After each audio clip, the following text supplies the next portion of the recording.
जय हिंद दोस्तों, स्वागत है आपका हमारे YouTube चैनल में। दोस्तों, आज की वीडियो में हम आपके लिए लेकर आए हैं सामान्य विज्ञान का ओल्ड पेपर एमपी जेल प्रहरी का। तो जो भी एमपी जेल प्रहरी परीक्षा की तैयारी कर रहे हैं तो उनके लिए बहुत ही महत्वपूर्ण यह वीडियो है और वीडियो को पूरा अवश्य देखें।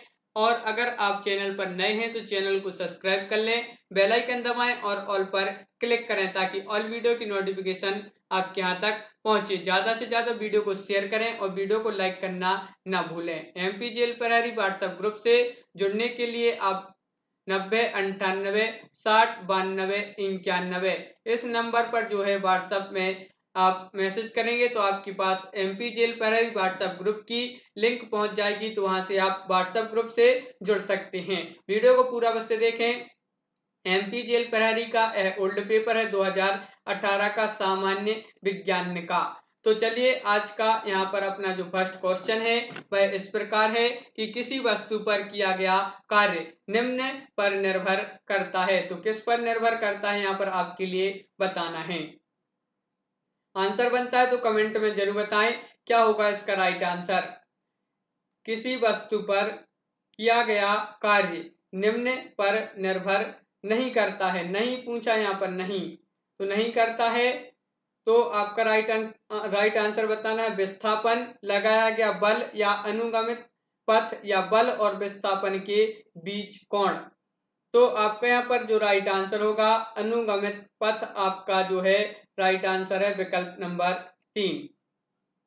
अगला क्वेश्चन है यहाँ पर कि यदि एक फुटबॉल को लंबवत रूप से ऊपर की ओर फेंक दिया जाता है तो उस पर कार्यरत गुरुत्वाकर्षण बल खालिस्तान।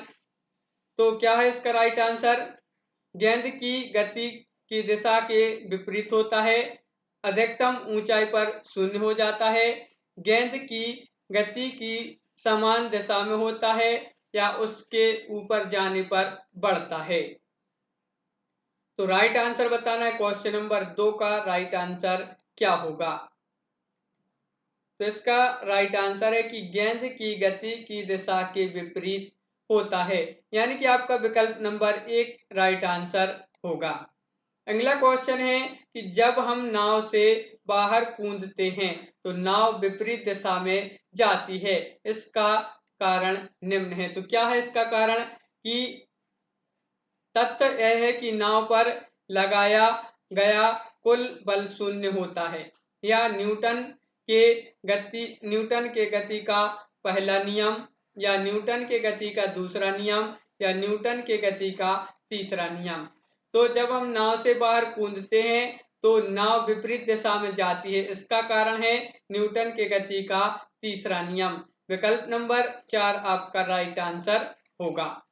अगला क्वेश्चन है यहाँ पर कि एक ध्वनि तरंग के लिए आवृत्ति 8800 हर्ट्ज है और किसी दिए गए माध्यम में चाल जो है 352 मीटर सेकंड है, जो है लहर की तरंग दैर्घ्य है। तो यहाँ पर लहर की तरंग दैर्घ्य बताना है 0.4 मीटर, 0.03 मीटर, 0.25 मीटर या 0.04 मीटर।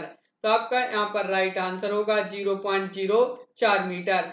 क्वेश्चन नंबर 4 का विकल्प नंबर 4 राइट आंसर होगा।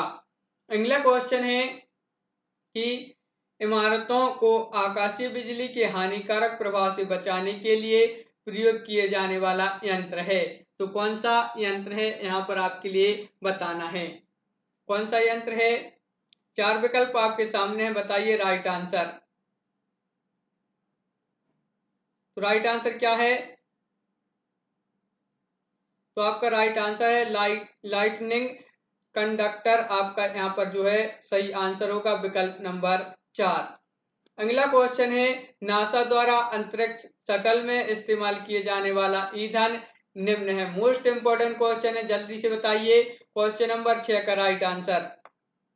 नासा द्वारा अंतरिक्ष शटल में इस्तेमाल किए जाने वाला ईंधन निम्न है। तो कौन सा है।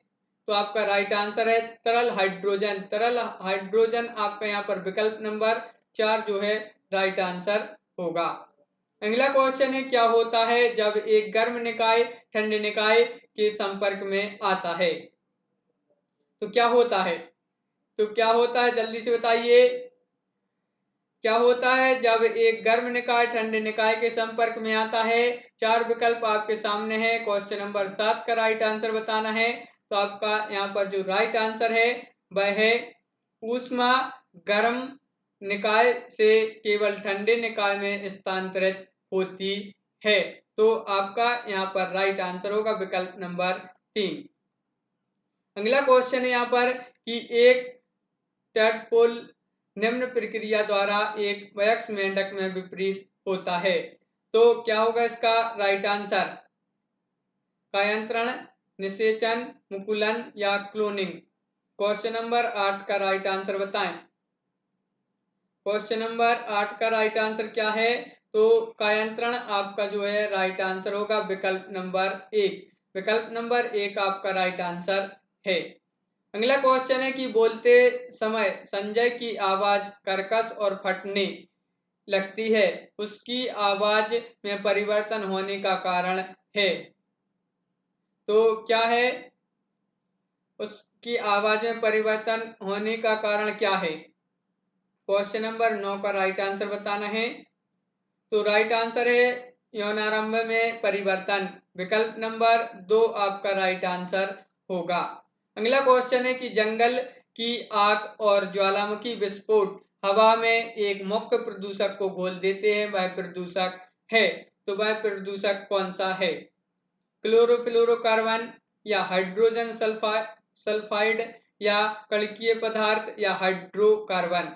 तो क्वेश्चन नंबर 10 का राइट आंसर बताना है।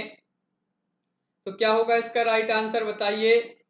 तो राइट आंसर है कणकीय पदार्थ। आपका यहाँ पर सही आंसर होगा विकल्प नंबर 3। विकल्प नंबर 3 राइट आंसर है।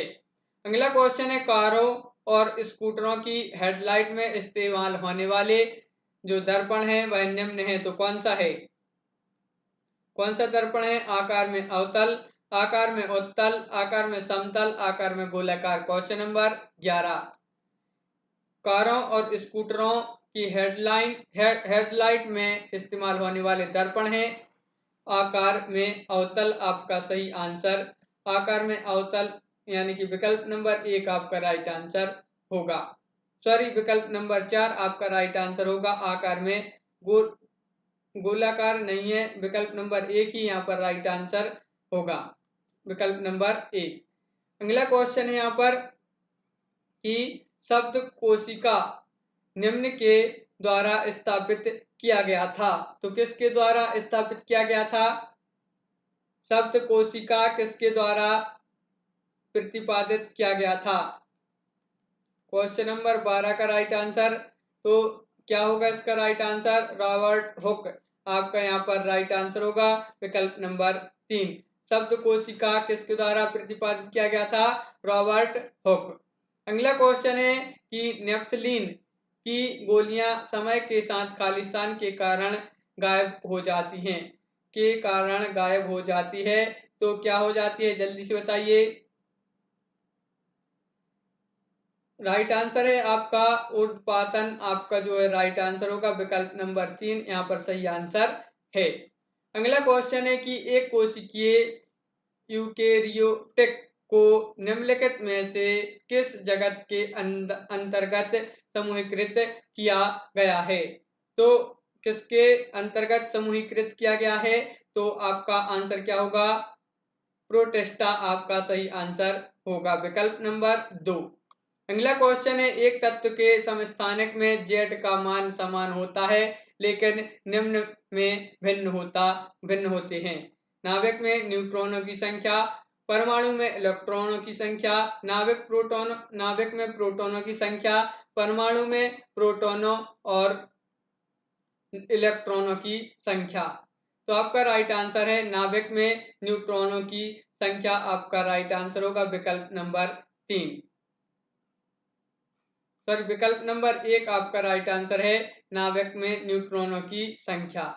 अगला क्वेश्चन है कि निम्नलिखित में से किसका उपयोग परमाणु रिएक्टरों में मंदक के रूप में किया जाता है? तो मंदक के रूप में किसका प्रयोग किया जाता है? तो क्वेश्चन नंबर 16 का राइट आंसर बताना है यहाँ पर। तो 16 का राइट आंसर है यहाँ पर ग्रेफाइट आपका सही आंसर होगा। क्वेश्चन नंबर 16 का विकल्प नंबर 2 राइट आंसर होगा ग्रेफाइट। अगला क्वेश्चन है कि निम्नलिखित में से कौन सा कथन जैविक खेती के विषय में उपयुक्त नहीं है। तो कौन सा कथन नहीं है, 4 विकल्प आपके सामने दिए हैं। यह एक कृषि प्रणाली है जिसमें जैविक खाद के अधिकतम इनपुट और पुनर्नवीनीकरण फार्म अपशिष्ट होते हैं। यह रसायनों और उर्वरकों के अधिकतम उपयोग पर आधारित कृषि है। यह जैव उर्वरकों की मदद से होने वाली कृषि है। इस प्रणाली में कीटनाशकों के उपयोग कीटों को नियंत्रित करने के लिए किया जाता है। तो इसका राइट आंसर है यह रसायनों और उर्वरकों के अधिकतम उपयोग पर आधारित कृषि है। तो यानी कि विकल्प नंबर आपका 2 यहाँ पर राइट आंसर होगा। अगला क्वेश्चन है कि निम्नलिखित में से कौन सी बीमारी परजीवी कृमि के कारण होती है। तो आपका राइट आंसर है एस्कारियासिस आपका यहाँ पर सही आंसर होगा, विकल्प नंबर 3। यह बीमारी जो है परजीवी कृमि के कारण होती है। अगला क्वेश्चन है कि निम्नलिखित में से कौन सा रासायनिक यौगिक का एक उदाहरण है। संगमरमर, तांबा, स्टेनलेस स्टील या हवा। क्वेश्चन नंबर 19 का राइट आंसर बताना है यहाँ पर कि निम्नलिखित में से कौन सा रासायनिक यौगिक का एक उदाहरण है। तो आपका राइट आंसर यहाँ पर जो है वह है संगमरमर। विकल्प नंबर 1 आपका राइट आंसर होगा संगमरमर। अगला क्वेश्चन आखिरी क्वेश्चन है हरित लवक युक्त मृदुतक को निम्न रूप से संदर्भित किया जाता है। तो राइट आंसर क्या होगा क्वेश्चन नंबर 20 और आखिरी क्वेश्चन है, क्या है इसका राइट आंसर बताइए जल्दी से कमेंट में इसका आंसर क्या होगा क्वेश्चन नंबर 20। तो इसका राइट आंसर है क्लोरेनकाइमा आपका राइट आंसर होगा, विकल्प नंबर 4। विकल्प नंबर 4 आपका यहाँ पर जो है राइट आंसर है। तो दोस्तों आज की वीडियो में बस इतना ही। यह वीडियो आपके लिए कैसा लगा कमेंट में जरूर बताएं और ऐसे ही और वीडियो पाने के लिए आप हमारे चैनल को सब्सक्राइब कर लें, बेल आइकन दबाएं और ऑल पर क्लिक करें ताकि ऑल वीडियो की नोटिफिकेशन आपके यहाँ तक पहुंचे। और ज़्यादा से ज़्यादा वीडियो को शेयर करें और वीडियो को लाइक करना ना भूलें। और एमपीजेएल प्रहरी व्हाट्सएप ग्रुप से जुड़ने के लिए आप 9098609291 इस व्हाट्सएप पर जो है इस व्हाट्सएप नंबर पर मैसेज करें। आपके पास एमपीजेएल प्रहरी व्हाट्सएप ग्रुप की लिंक पहुंच जाएगी, वहां से आप ग्रुप को ज्वाइन कर सकते हैं। तो आज की वीडियो में बस इतना ही। कमेंट में जरूर बताएं कि यह वीडियो आपके लिए कैसा लगा। जय हिंद।